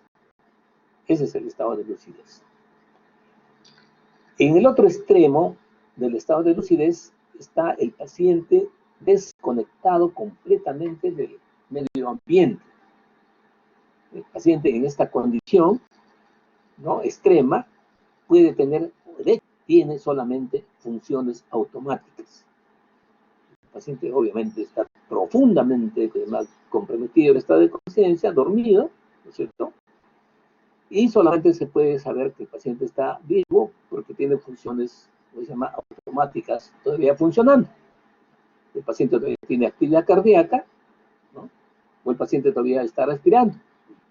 Inclusive, hasta la respiración, de repente el paciente está conectado a un ventilador mecánico, ¿no es cierto? Y lo único que tenemos nosotros como evidencia de su estado todavía de vida es su frecuencia cardíaca, ¿correcto? Entonces, a ese estado se denomina coma de tercer grado. ¿Bien? Entre el estado de lucidez y el coma de tercer grado, existe una serie de situaciones intermedias en la forma clásica de valoración. ¿Ya? Una primera alteración después del estado de lucidez es obnubilación. El paciente está obnubilado. ¿Qué significa el obnubilado? El paciente está obviamente todavía despierto, ¿no es cierto? Pero está medio oído, ¿no es cierto? El paciente puede conversar seguramente, pero no conversa con la agilidad ni con la amplitud de un paciente lúcido. Puede haber pequeñas mermas en cuanto a la orientación, en cuanto al tiempo, de repente, un poco de dificultad para recordar algunas cosas, pero el paciente está despierto, ¿no? El paciente está despierto, pero no completamente conectado. Ese es el estado de obnubilación. ¿Ya? Al lado del estado de obnubilación tenemos el estado de somnolencia, o el paciente está somnoliento. ¿Qué significa esto? Significa simplemente que el paciente, si no tiene estímulos, ¿no es cierto? El paciente está con tendencia a dormirse o está dormido, ¿correcto? Pero está dormido, obviamente, ya de manera, pues obviamente acá estamos hablando de alteraciones patológicas, no el soñoliento del paciente cansado que ha hecho mucha labor y obviamente o no ha dormido bien en la noche. Entonces, eso no es, eso es una respuesta de repente compensadora frente a un descanso insuficiente. Acá la somnolencia, como les he mencionado, ya está catalogado como manifestación de enfermedad. Y eso ya obviamente ha salido ya del interrogatorio, hemos más o menos precisado ya que esa condición del paciente no es fisiológica. Entonces acá, a partir del somnoliento, cuando nosotros hacemos la evaluación, la valoración, nosotros vamos a aplicar estímulos, ¿correcto? Acá en adelante aplicamos estímulos para valorar el estado de conciencia. Y por supuesto, la aplicación de estímulos tiene que ser progresiva, ¿ya? Progresiva. Como ustedes ya conocen a su paciente, no hay ningún problema para que no confundan que el paciente simplemente está dormido porque está cansado o está aburrido, ¿no? Simplemente, ¿no? Ustedes ya saben que la alteración del estado de conciencia es por su patología, por su enfermedad. Entonces, comienzan ustedes a aplicar estímulos. Y en la aplicación de estímulos hay que ser cautos, ¿no es cierto? Primero empezamos con el estímulo verbal, ¿no es cierto? Si el paciente no responde, el verbal intenso, ¿no es cierto? O repetido, ¿no? Llamarle por su nombre, ¿no es cierto? ¿No? Repetirle varias veces o en tono alto, ¿no es cierto? Y procurar que el paciente despierta. Si el paciente no despierta, entonces podemos pasar a la segunda fase de estímulos. El estímulo va a ser táctil. Yo le puedo palmear, ¿no es cierto?, el brazo, palmear lo que llama el hombro, ¿no? Inclusive puedo asociar con, ¿no?, con palabras para que el paciente despierta, ¿no? Y finalmente, si el paciente tampoco responde al estímulo verbal intenso y palpatorio, ¿no?, entonces yo recurro recién a la aplicación del estímulo doloroso. ¿Ya? Entonces, no confundan ustedes, si encuentran un paciente dormido, no piensen que el paciente está obviamente en estado de coma ni nada por el estilo, de repente siempre está dormido, entonces hay que hacer estos procedimientos. Pero como ustedes conocen a su paciente, ya es más fácil. ¿Y cómo se aplica el estímulo doloroso? Hay varias formas, pero acuérdense ustedes precisamente de esta parte de la semiotecnia. Hay técnicas de aplicación del dolor. Ustedes pueden aplicar el dolor pellizcando al paciente, agarrando una aguja, hincándole, por supuesto. Es un estímulo doloroso. O lo que hacen más a veces de manera un poco bastante, como se llama, agresiva. Entonces, a veces las damas o las mujeres, cuando están con probabilidad de conciencia, agarran el pezón y le llama, tuercen el pezón. Entonces, obviamente son maniobras que son más que se ve cotidianamente, lamentablemente, pero no son las técnicas apropiadas, ¿no? Hay dos técnicas que conviene que ustedes se acostumbren. Uno de ellos es la compresión, ¿no?, con el dedo flexionado de la mano derecha, ¿no es cierto?, ¿no? Que puede ser el dedo medio, ¿no? Presionen ustedes en la parte central, en la parte media del esternón. Y van ustedes presionando progresiva y paulatinamente, ¿no? Con más fuerza hasta generar respuesta del paciente. Ese es un estímulo doloroso, ¿cierto? No tiene ningún tipo de rudeza como con los otros procedimientos. Y hay otra forma un poquito más adecuada, más simpática, que es la compresión de la apófisis estiloides del hueso temporal. Lamentablemente no tenemos forma de poder, ¿cómo se llama?, demostrarles, ¿no es cierto? Pero es fácil, ustedes ubican, ¿no? Se ponen delante del paciente, ¿no es cierto? Le agarran la cara, como dicen acariciando la cara con ambas manos, ¿no es cierto? Y ubican ustedes la apófisis mastoides, ¿no? Que está por detrás de la oreja, ¿no? Y pues ligeramente por delante está la rama ascendente del maxilar. Entre ambas van a encontrar ustedes una depresión, y en esa depresión está obviamente proyectada la apófisis estiloides del hueso temporal, ¿no? Entonces ustedes presionan en esa fosa, presionan progresiva y paulatinamente viendo la resistencia o la expresión o la manifestación del paciente. Son dos técnicas de estímulo doloroso que obviamente pues no es nada tosco. Y si están ustedes frente a un paciente pequeño o una mujer y la familia está al lado mirando la exploración, obviamente pues no queda mal impactada, ¿no? Los otros procedimientos son procedimientos un poco feos, ¿no es cierto? Entonces no debe hacerse, ¿no? Entonces hay técnicas para poder hacerle todo eso. Bueno, y se aplica viendo las respuestas. ¿Qué ocurre con el paciente soñoliento? El paciente soñoliento probablemente le voy a tener que hacer estímulo verbal y verbal intenso. El paciente va a despertar, ¿no es cierto? Va a poder contestar, pero ya no con la facilidad del paciente lúcido, ni tampoco con lo humilado, sino con más lentitud, ¿no es cierto? Queda más desorientado, ¿no es cierto?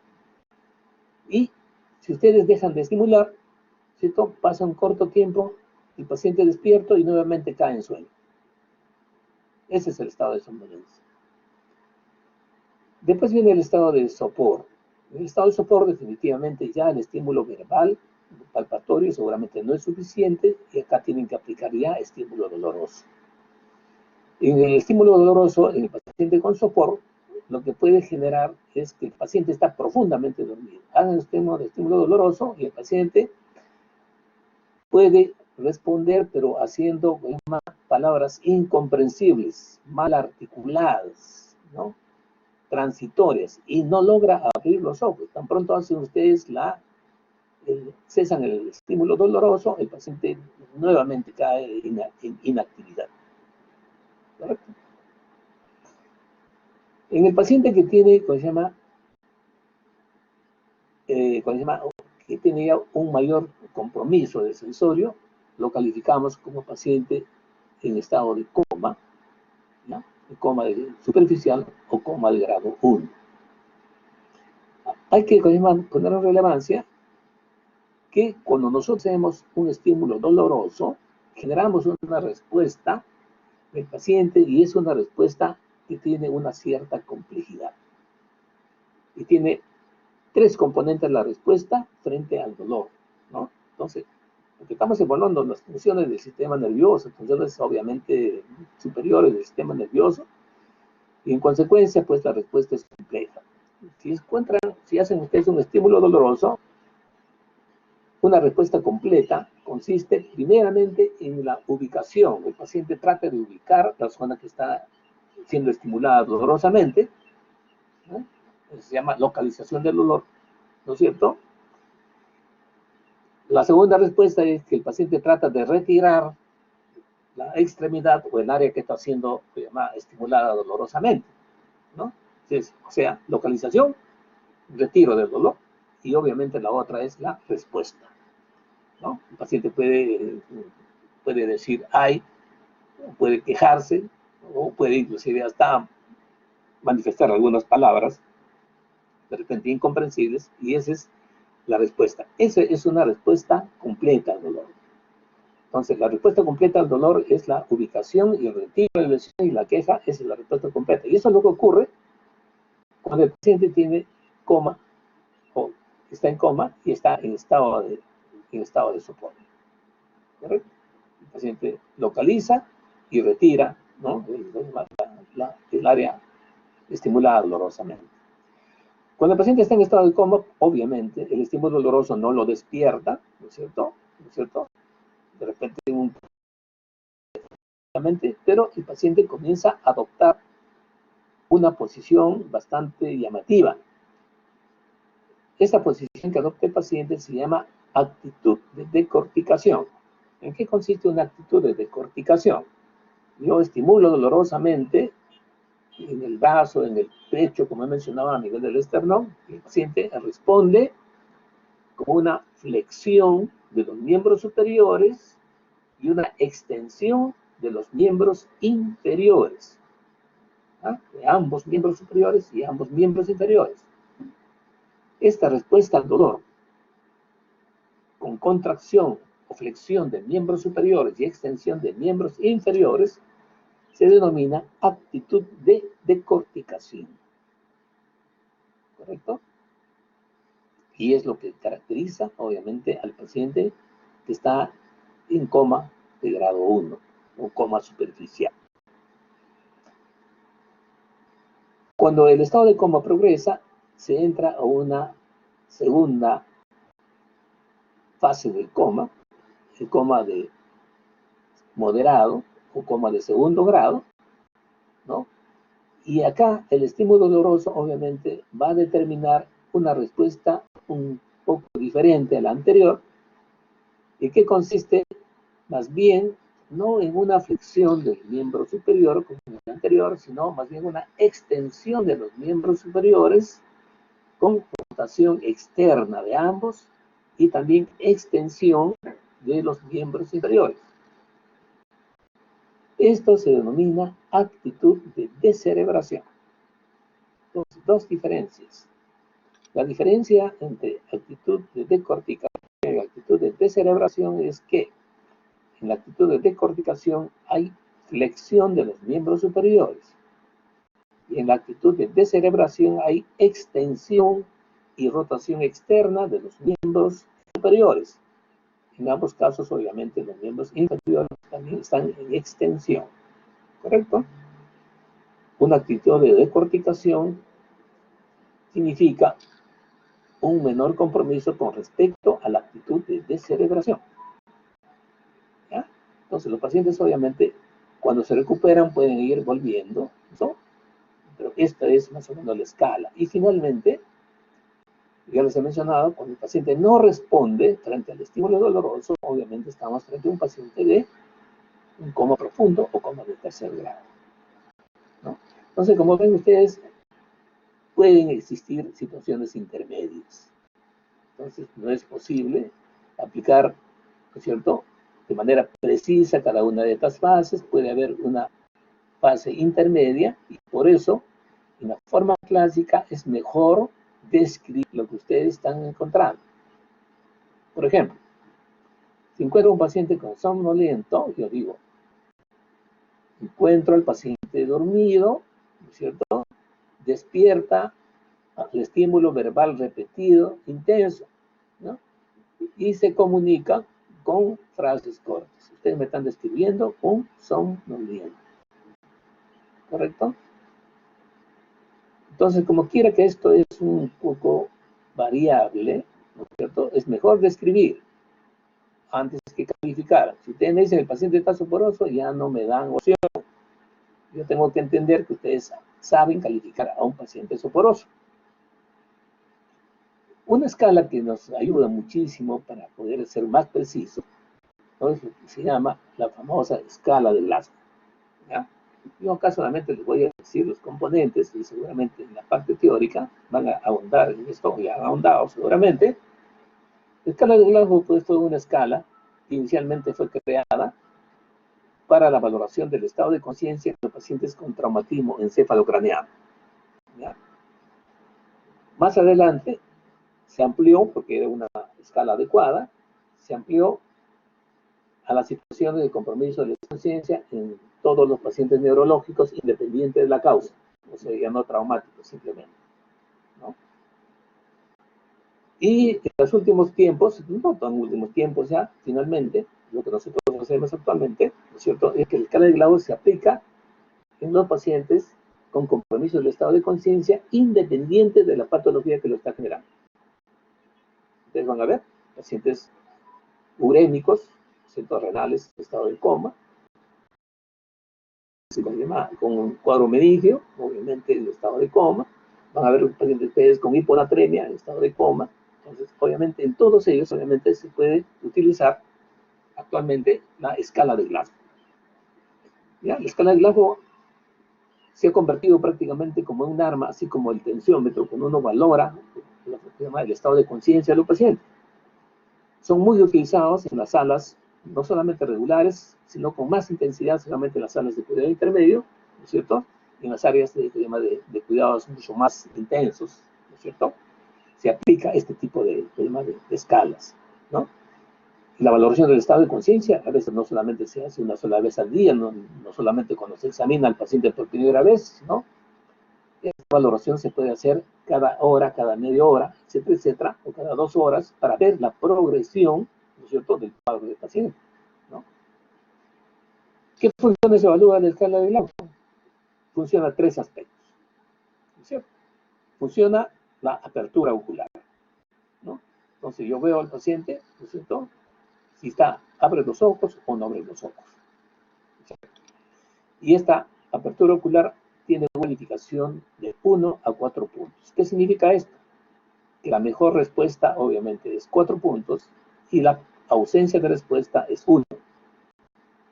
Es decir, una ausencia de apertura ocular no es calificada de 0, sino es calificada como 1. ¿Ya? Pero la mejor respuesta es, obviamente, calificada de 4 puntos. ¿Cuánto? 4 puntos, ¿no?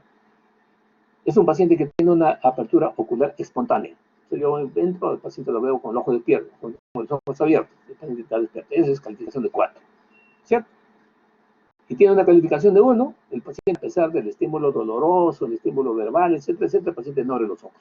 Esa tiene la calificación de 1, ¿cierto?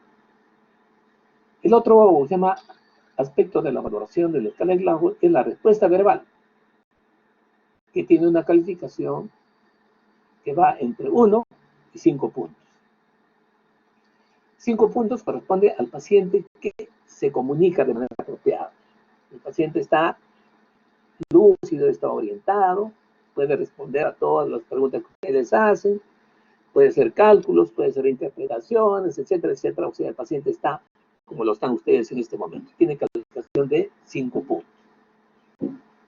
Y obviamente tiene calificación de 1 el paciente que no emite, obviamente, ningún tipo de palabra de comunicación. ¿Correcto? ¿No?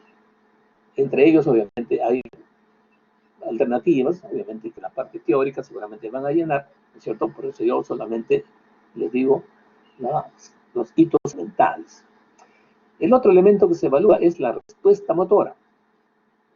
La respuesta motora está en relación precisamente, ¿no es cierto?, con los procedimientos que hemos hecho anteriormente, pero tiene una calificación que va entre 1 y 6 puntos. ¿Qué significa 6 puntos? La mejor clasificación es que el paciente ejecuta órdenes. Yo le digo, señor, levante el brazo derecho, y el paciente obviamente cumple la orden. Señor, abra la boca, el paciente abre la boca. Señor, levante la pierna izquierda. Entonces, el paciente ejecuta órdenes, ¿no es cierto? Entonces, eso es calificado como 6 puntos. Y se califica como 1 punto cuando el paciente obviamente no puede ejecutar. ¿Correcto? Pero al se está evaluando, señores, entiendan ustedes, es las funciones del estado de conciencia. ¿Ya? Por ejemplo, si yo tengo un paciente, y van a ver ustedes que tiene una secuela de un accidente cerebrovascular, que tiene parálisis del brazo derecho por la secuela, pero el paciente está despierto, entonces obviamente si yo le digo, levante el brazo derecho, ese paciente no va a poder levantar por más voluntad que tenga. ¿No es cierto? Y acá no se trata de lo que se llama de de la parte que se llama, obviamente, sino del estado de conciencia. Porque si le dicen al paciente, levante el brazo izquierdo, el paciente lo va a levantar de inmediato, ¿no? En este caso, el paciente tendrá calificación de 6, pero ustedes califican mal en el paciente que está imposibilitado por la lesión neurológica, ¿no es cierto? Y van ustedes a calificar 1. ¿Se dan cuenta? Igualmente puede ser, tiene un paciente que tiene una fractura del pie, ¿no es cierto? Del pie derecho o de la pierna derecha. Entonces, levanta la pierna derecha, pues no lo va a levantar por dolor, simplemente no, porque está comprometido el estado de conciencia. Acá estamos evaluando estado de conciencia, ¿correcto? Igualmente ocurre con la respuesta verbal. Si un paciente está con un tubo metido ahí, por más que el paciente esté despierto, no va a poder hablar. Entonces, estas alternativas, obviamente hay que tenerlas en cuenta cuando uno hace la valoración del estado, ¿no? de la clasificación de Glasgow. Ahora, si ustedes hacen una suma, entonces, para la comunicación esto es importante porque la mínima clasificación o la calificación va a tener un rango de una valoración de 3 puntos. Y las mejores respuestas van a tener una calificación de 15 puntos. Entonces, en la escala de Glasgow, ¿no es cierto?, la calificación varía entre 3 y 15. Nosotros podemos hacer una correlación con la forma clásica. Un paciente lúcido será pues un paciente que tiene un Glasgow de 15. Y un paciente que está en coma profundo te da un Glasgow de 3. Y las intermedias, obviamente, se pueden de alguna manera correlacionar. Entonces, esto es más fácil y como ustedes pueden entender, cuando se transmite la información, es mucho más fácil de comprender. Si ustedes reciben un paciente y le hacen la escala de Glasgow, ustedes comunican, mi paciente entró con escala de Glasgow 8. Doctor, hoy día en la visita el paciente tiene un Glasgow 12. Entonces, ese paciente está saliendo, está mejorando, ¿no es cierto?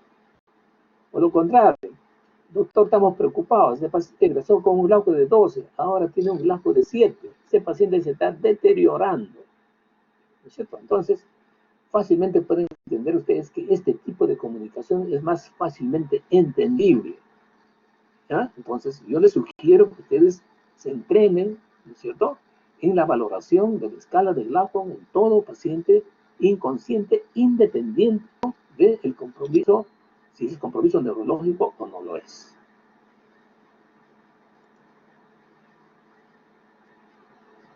Otro elemento importante durante la exploración física, ¿cierto?, es el estado de hidratación, ¿no? El estado de hidratación, ¿en qué consiste el estado de hidratación? ¿No es cierto? Consiste obviamente en la valoración pues, de la estabilidad de los líquidos del organismo, ¿no? Acá la calificación va a ser simplemente bastante escueta en su reporte de historia clínica. Van a decir estado de hidratación adecuado, en regular estado de hidratación y mal estado de deshidratación, ¿no? Esa es la forma como van a reportar en la historia clínica. Pero para que ustedes hagan ese reporte, deben tener un mínimo concepto de toda esta situación que está acá. ¿No es cierto?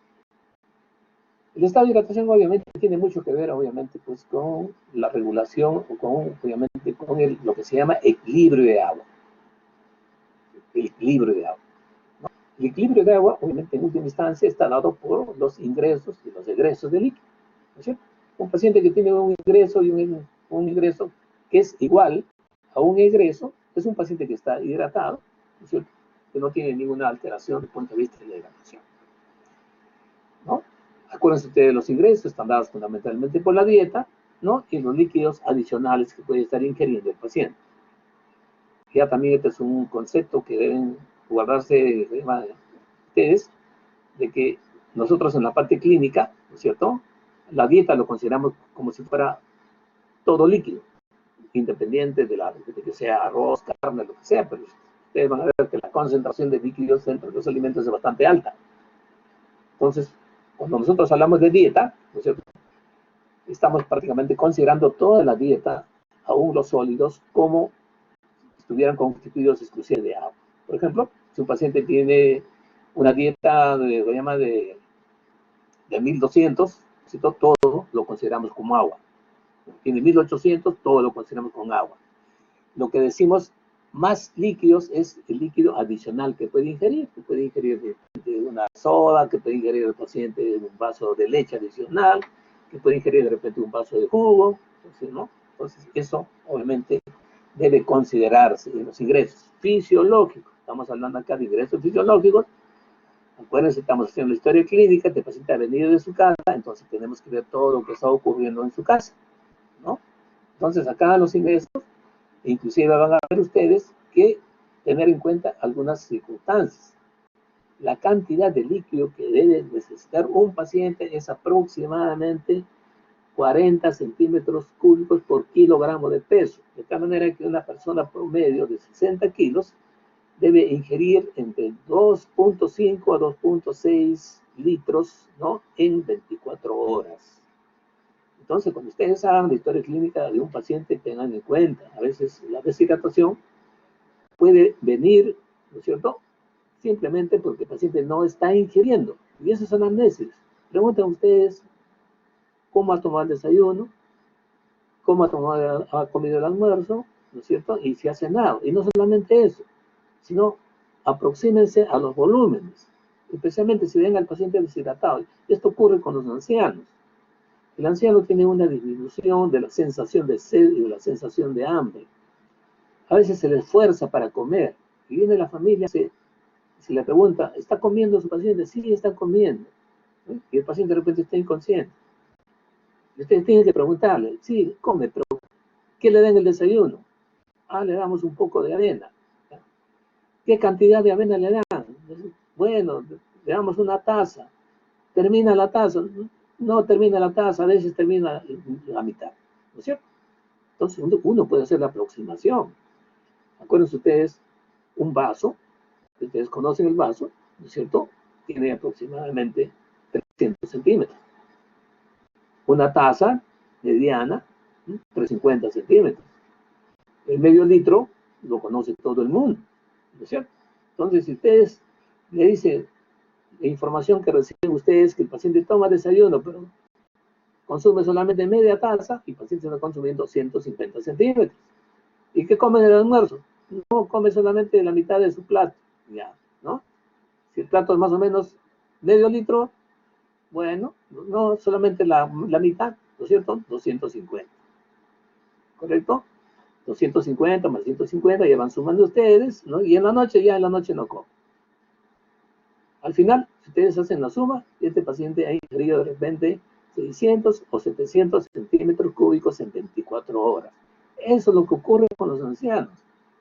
Y nos traen a los ancianos que se ha quedado dormido, ya no despierta, y el paciente lo único que tiene es deshidratación, porque los aportes han sido deficientes, ¿no es cierto? Entonces, vieron ustedes, la historia clínica es muy importante en este aspecto. Preguntar cuánto, qué volumen, cuántas veces al día.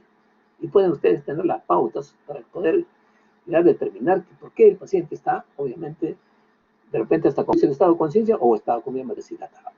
¿Correcto? Al lado de los ingresos, obviamente, ustedes consideren ustedes los egresos. Los egresos también acá tenemos egresos fisiológicos, ¿cierto?, que también deben ser vistos en la historia clínica, en la anamnesis, ¿cierto?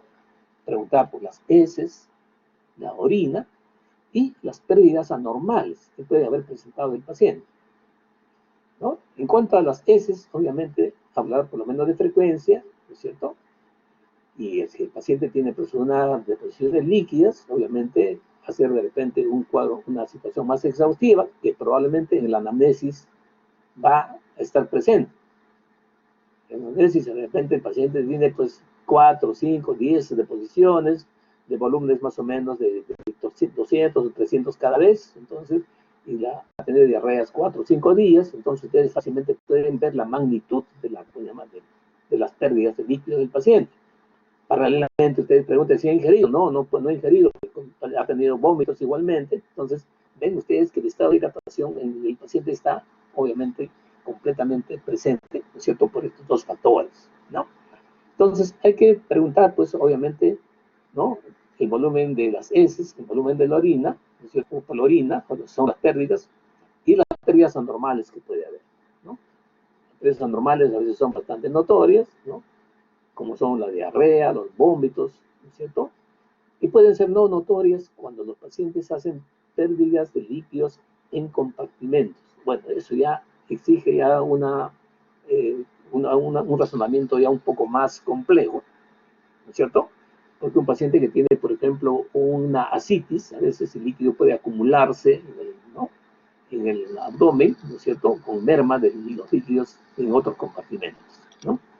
Entonces, esto vamos a verlo de manera más apropiada en el aparato urinario, pero conviene ustedes que para calificar el estado de hidratación, ¿no es cierto?, ustedes deben tener información, y la información está en relación precisamente investigando la forma como el paciente está aportando de su dieta y sus alimentos. Y también determinando si los egresos, ¿no?, son obviamente normales o hay pérdidas anormales en el paciente. Entonces, cuando uno hace este balance, ¿no es cierto?, nosotros podemos hacer obviamente una simple operación matemática, ¿no es cierto? Si los ingresos es igual a los egresos, ¿no es cierto?, el paciente está hidratado, ¿no es cierto? Y decimos que el balance en este caso es el balance cero, ¿correcto? Ingresos menos egresos, ¿no es cierto? Tomó 2 litros, ¿no es cierto? Muy bien, entonces, y en este caso probablemente el paciente pues, no ha tenido ningún problema con ingesta de alimentos ni nada por el estilo, ¿no? Si los ingresos son mayores que los egresos, ¿no es cierto?, y si el paciente no puede compensar, el paciente puede entrar en un estado de sobrehidratación. Y decimos que el balance es positivo. Es igualito como el ahorro en el banco, ¿no? Si ingresa más, obviamente hidratas menos, tu balance es positivo. Y en extremo, este estado de deshidratación puede llevar a un síndrome, que también en la parte teórica les van a decir, de repente vamos a hacer también alguna práctica sobre esto, ¿no? Va a llevar al síndrome edematoso, ¿correcto? La otra situación es de que más bien el ingreso, ¿no es cierto?, sea menor que el egreso. Es lo que acabamos de mencionar.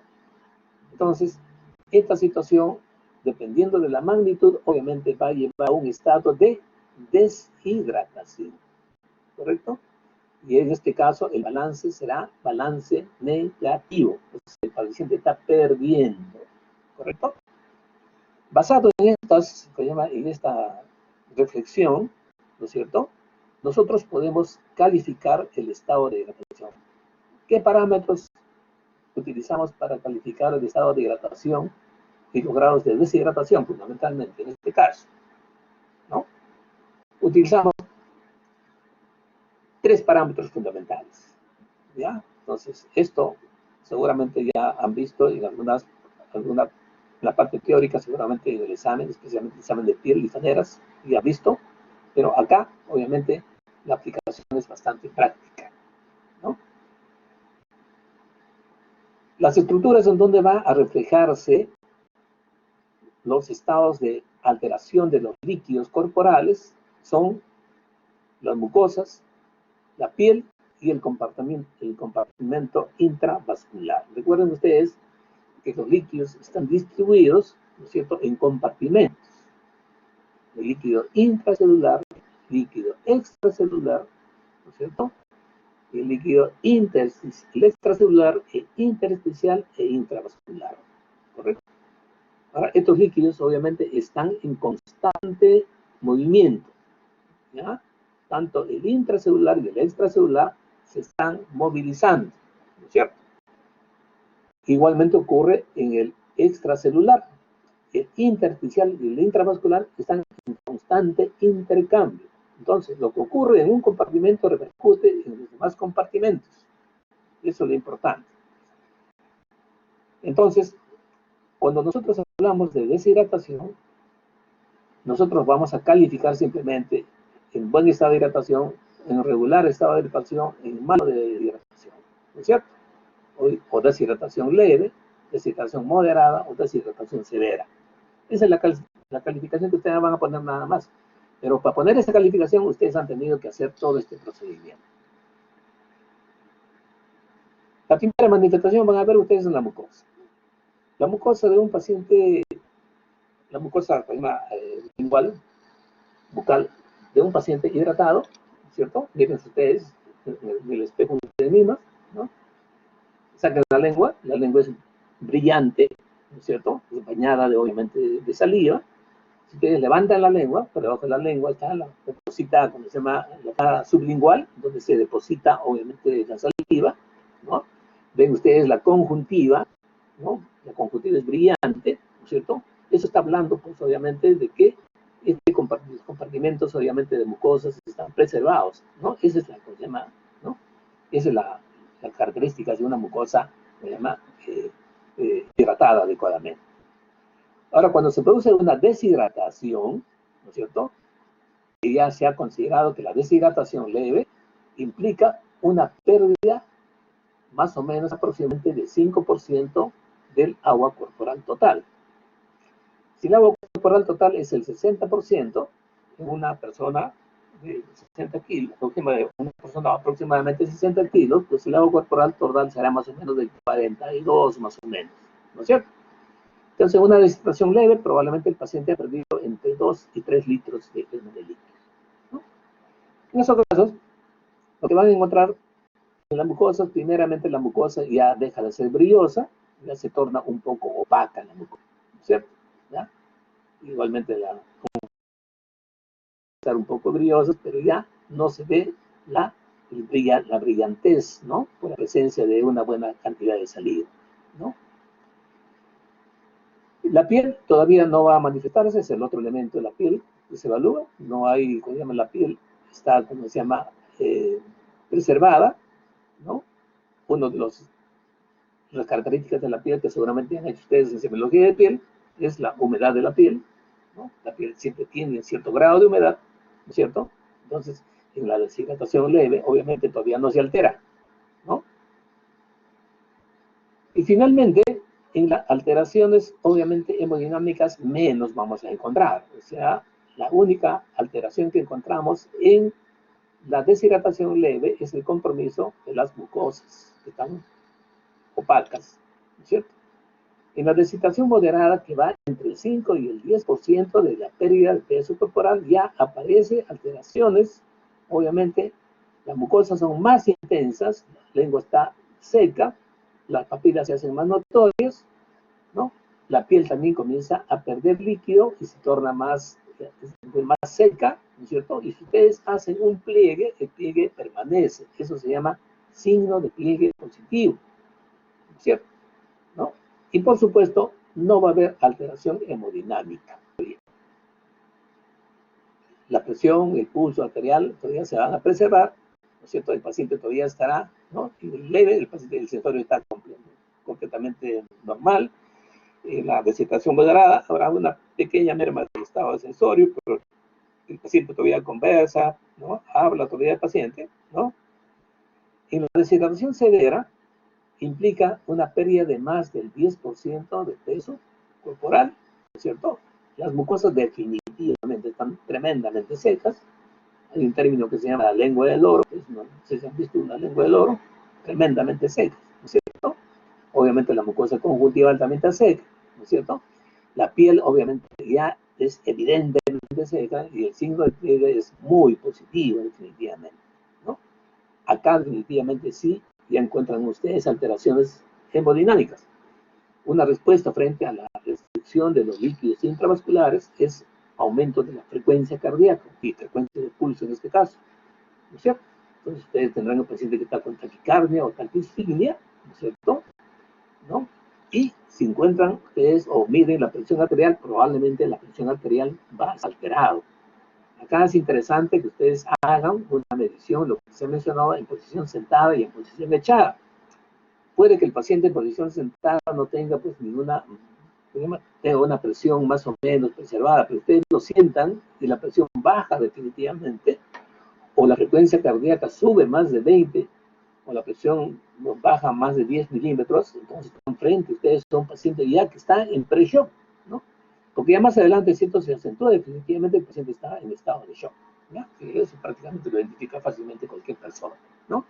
Entonces, acá en el estado de hidratación, ustedes califican como hidratado, deshidratación leve, moderada, severa. Nada más. El estado nutricional, no vamos a hablar más, solamente para que tengan ustedes en cuenta que el estado nutricional, pues uno lo aprecia definitivamente mirando al paciente simplemente, no viendo la magnitud de lo que llaman de la distribución, o la magnitud del tejido celular subcutáneo, ¿no? De forma que uno hace la correlación es utilizando el índice de masa corporal. Ustedes tienen acá la fórmula, el peso del paciente sobre talla al cuadrado, ¿cierto? Y acá tienen ustedes los rangos de valoración, ¿no? Que pueden ustedes calificar, ¿no? Y acá el estado nutricional ustedes también califican simplemente así, en buen estado de nutrición, regular estado de nutrición o mal estado de nutrición, ¿no? Entonces, de repente, un poco más preciso, de repente ponerle el índice de masa corporal, ¿no es cierto?, para las consideraciones correspondientes. No hay mayor trabajo con respecto a esto. Por supuesto, en otras circunstancias probablemente tengo que ser un poquito más. Las fases, ¿ya?, para que no se cansen, esto también lo hemos manifestado durante la fase de inspección, ¿no? Si la ectoscopía era la observación general, en la fases uno ve las alteraciones faciales, ¿no?, como su nombre lo indica, es las modificaciones faciales que la enfermedad impone al paciente. Y hay un sinnúmero de fases, obviamente, relacionados de repente con enfermedades. Por ejemplo, acá tienen ustedes, ¿no?, enfermedad mitral, la fase mitral con zonas eritematosas en las mejillas, ¿no es cierto?, ¿no? También en el puente. Entonces no confundan esto obviamente con otras fases, la fase lúpica, ¿no es cierto? Hay una serie de fases relacionadas con enfermedades, ¿no es cierto? Hay fases también relacionadas con los signos. Un paciente que tiene ictericia tendrá una fase ictérica. Hay unas fases ordenadas por los síntomas del paciente, por ejemplo, la fase dolorosa, un paciente que está con dolor, llamada también fases en omega, ¿no? El paciente tiene una prominencia de los pliegues nasogenianos y los labios fruncidos y la frente arrugada, es característico del paciente con dolor, ¿no? La fase es de risa sardónica en el paciente con tétanos, etcétera, etcétera, y una cantidad de fases, ¿no es cierto?, inclusive con nombres propios, como la fase de Margarita Gautier, ¿no?, la fase por enfermedades, la acromegálica, la fase de hipotiroidea, etcétera. En algún momento vimos ese tipo de fases, ¿no es cierto? La otra parte del examen físico es lo que llamamos nosotros actitud y decúbito, ¿ya? La actitud y decúbito es la posición en que encontramos al paciente. Desde ese punto de vista, la actitud, el paciente puede estar en posición de pie, en posición sentado, en posición echada, ¿correcto?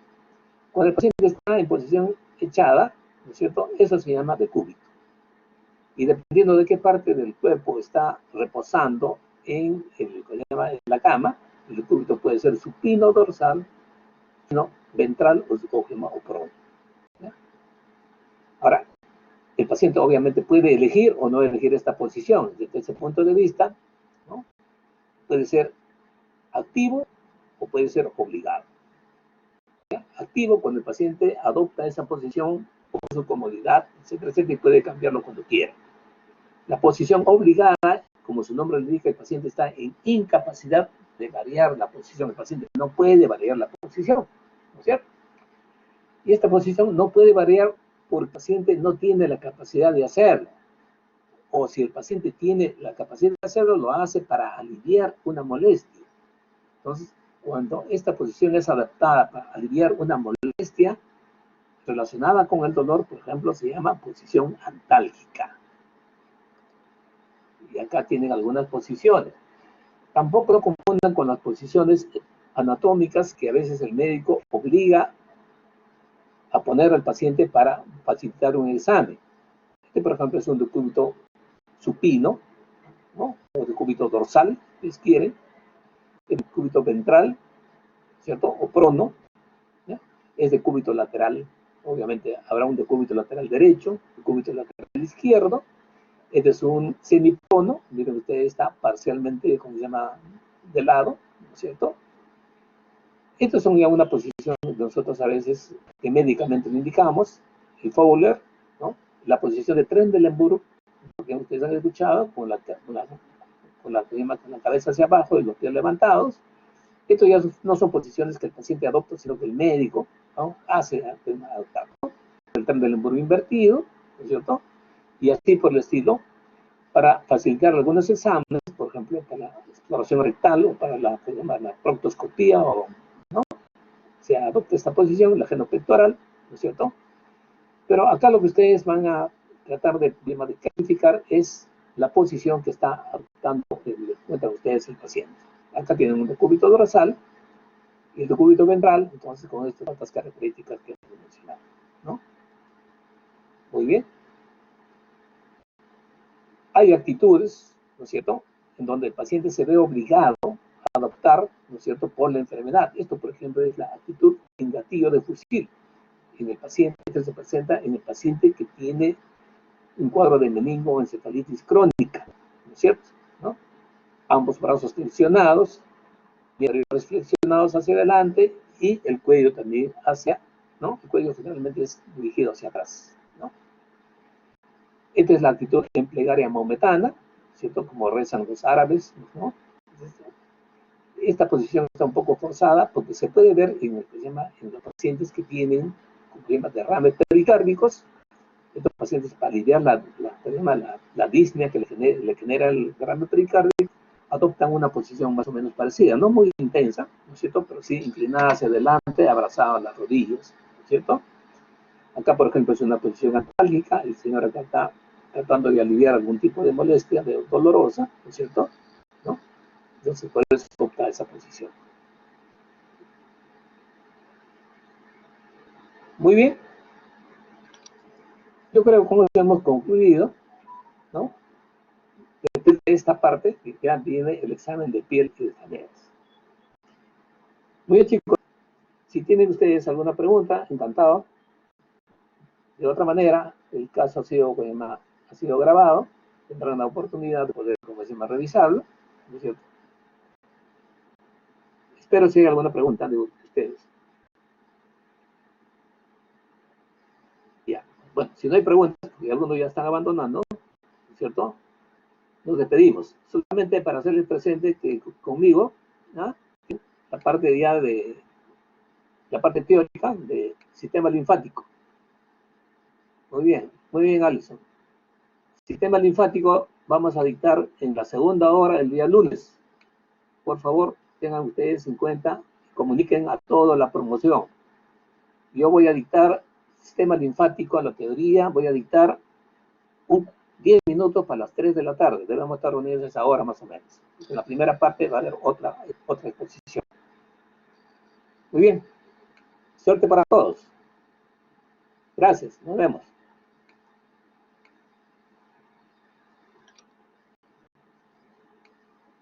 Gracias. Hasta luego.